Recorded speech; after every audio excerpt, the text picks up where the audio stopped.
Welcome to our channel. ரெகுலரான chicken கிரேவிஸை விட இந்த மல்லி சிக்கன் ஈஸியாகவும் குயிக்காகவும் செஞ்சிடலாங்க. பேச்சுலர்ஸ்க்கு ஏற்ற ரெசிபியாகவும் இருக்கும். அதே சமயம் சிக்கனை ரப்பரியாக இல்லாமல் எப்படி குக் பண்ணுறதுன்னு நான் இதில் சொல்லியிருக்கேன். வீடியோவை ஸ்கிப் பண்ணாமல் கடைசி வரைக்கும் பாருங்கள். மல்லி சிக்கன் செய்கிறதுக்கு அரைக்கிறதுக்கு தேவையான பொருட்கள் எடுத்துக்கலாங்க. கை நிறைய மல்லி தலைகளை எடுத்துக்கோங்க. இது கூடவே 6-7 பல் பூண்டு எடுத்துருக்கேங்க. 1 இன்ச் அளவுக்கு இஞ்சியை சேர்த்துக்கலாம். நான் 5 பச்சை மிளகா சேர்த்துக்கிறேங்க. உங்கள் காரத்துக்கு ஏற்ற மாதிரி 6லேருந்து 7 கூட சேர்த்துக்கலாங்க. இது அரைக்கும் போது எலுமிச்சைப்பழம் சேர்த்து அரைக்கலாம். கூடவே கொஞ்சமாக உப்பும் தண்ணி சேர்த்துட்டு அரைச்சிக்கலாங்க. நம்ம மல்லித்தலைகள் அரைக்கும் போது கலர் மாறாமல் இருக்கிறதுக்காக லெமன் கம்பல்சரியாக அரைக்கும் போதே சேர்த்துக்கோங்க. இது கூடவே நான் 1/2 லெமனை ஸ்க்வீஸ் பண்ணி எடுத்துக்கிறேன். கொட்டைகளை நீக்கிட்டு இதில் லெமன் ஜூஸ் மட்டும் ஆட் பண்ணிக்கலாங்க.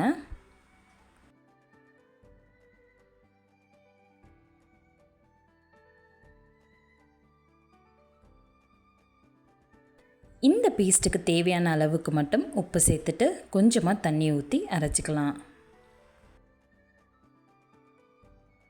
இந்த அளவுக்கு நல்ல பேஸ்ட்டை அரைச்சிட்டு வந்தாச்சு. இப்போ நம்ம ரெசிபி செய்ய ஸ்டார்ட் பண்ணிடலாம். இந்த ரெசிபிலாம் நான் ஆட் பண்ணியிருக்கிற பொருட்கள் எல்லாமே நான் கீழே டிஸ்கிரிப்ஷன் பாக்ஸில் அளவுகளோடு கொடுத்துருக்கேன். செக் பண்ணி பாருங்கள். கடாயில் ஆயில் சேர்த்துட்டு ஆயில் சூடானதும் பொரிக்கிறதுக்கு கொஞ்சமாக சீரகமும் தனியாவும் சேர்த்துக்கலாம். தனியா 1க்கு 2 நொறுக்கி ஆட் பண்ணிக்கோங்க.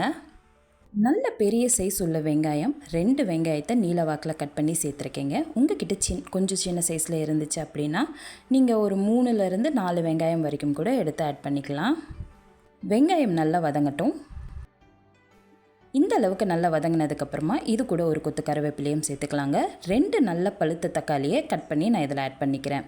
நாட்டு தக்காளியாக இருந்தால் இன்னும் டேஸ்ட் அடிப்பொலியாக இருக்குங்க.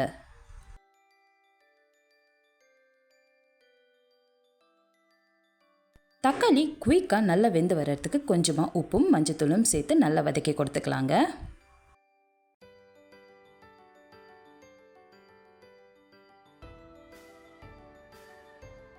தக்காளி நல்லா இந்த அளவுக்கு வதங்கினதுக்கப்புறமா கரம் மசாலா ஆட் பண்ணிக்கிறேங்க. அடுத்து தனியாத்தூள் ஆட் பண்ணிக்கலாம். இது கூடவே வறுத்து அரைச்ச சீரக பவுடர் ஒரு 1/2 ஸ்பூன் அளவுக்கு ஆட் பண்ணிக்கலாங்க.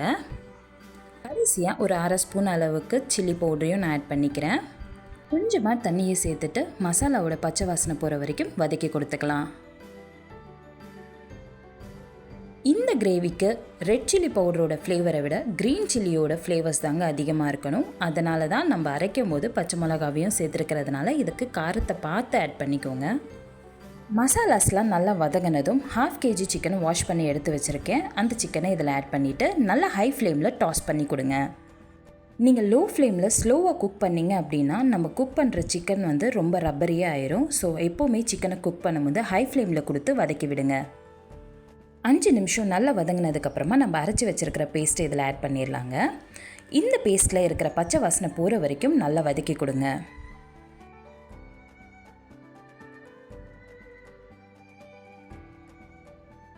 நம்ம ரெகுலராக செய்கிற சிக்கன் கிரேவிஸை விட இந்த கிரேவி ரொம்ப டிஃப்ரெண்ட்டாக இருக்கும். இந்த வீக்கெண்ட் நீங்கள் இந்த மாதிரி ட்ரை பண்ணி பாருங்கள்.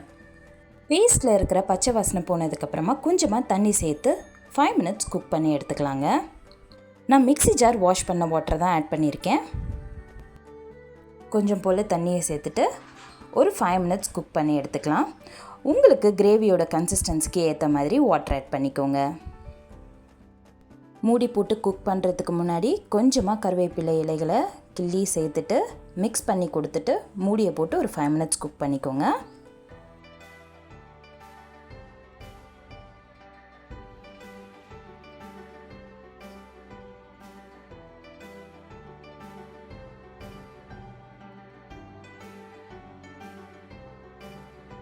ஃபைவ் மினிட்ஸ்க்கு அப்புறமா கிரேவி நல்லா குக் ஆயிருச்சுங்க. இப்போது கடைசியாக கொஞ்சமாக நறுக்கி வச்சுருக்கிற மல்லித்தலைகளை ஆட் பண்ணிக்கோங்க.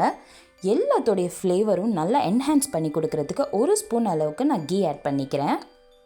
ஒரு தடவை கீ ஆட் பண்ணி செஞ்சு பாருங்களேன், அவ்வளோ அட்டகாசமாக இருக்குங்க டேஸ்ட்டு.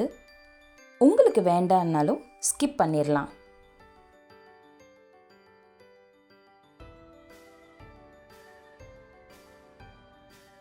இந்த மல்லி சிக்கனை 20 to 25 மினிட்ஸ்க்குள்ளே குக் பண்ணி முடிச்சிடலாங்க. நான் உங்கள் கூட ஷேர் பண்ணியிருக்கிற இந்த ரெசிபி உங்கள் எல்லாருக்குமே பிடிச்சிருக்கும்னு நினைக்கிறேன். பிடிச்சிருந்தா இந்த வீடியோவுக்கு மறக்காமல் ஒரு லைக்கை தட்டி கொடுங்க. அதே போல் இந்த வீக்கெண்டுக்கு மிஸ் பண்ணாமல் இந்த ரெசிபியை செய்து பார்த்துட்டு உங்களுக்கு பிடிச்சிருக்கா அப்படின்ட்டு என் கூட கமெண்ட்டில் ஷேர் பண்ணுங்கள். நீங்கள் நம்ம சேனலை புதுசாக விசிட் பண்ணுறீங்கன்னா நம்ம சேனலை சப்ஸ்கிரைப் பண்ணி சப்போர்ட் பண்ணுங்கள். மறக்காமல் பக்கத்தில் இருக்கிற பெல் ஐக்கானையும் கிளிக் பண்ணி வச்சுக்கோங்க. அப்போ தான் நம்ம போடுற வீடியோஸோட நோட்டிஃபிகேஷன் உங்களுக்கு வரும். அடுத்த வீடியோவில் வேற ஒரு ரெசிபியோடு சந்திப்போம். டாடா பாய்.